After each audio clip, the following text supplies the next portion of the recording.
natuwa ako kasi grabe yung showmanship mo habang kumakanta ka. 9 years old, pero ang taas nung kanta.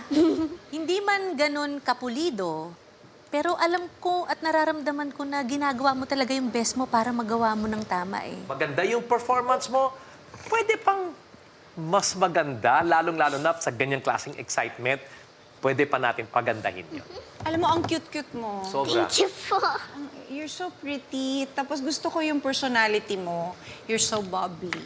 Pero sa aking paningin, kinakailangan pa nating practicein yung pagkanta natin. May mga notes na hindi masyadong natatamaan, lalo na yung high notes, parang nahihirapan ka ng konti. Feeling ko kailangan pa nating i-practice, especially yung mga high notes. Ako, nag-enjoy ako sa performance mo.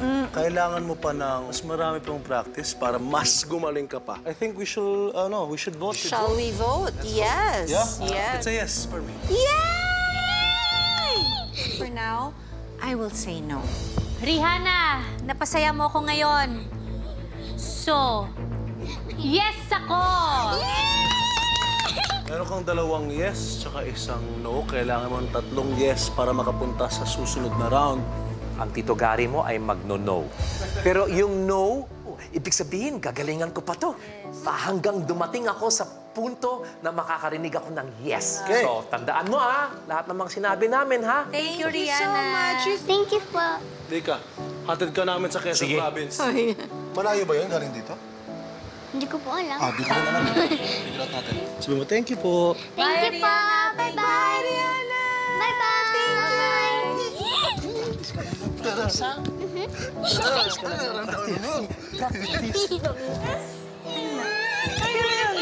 Oh my God.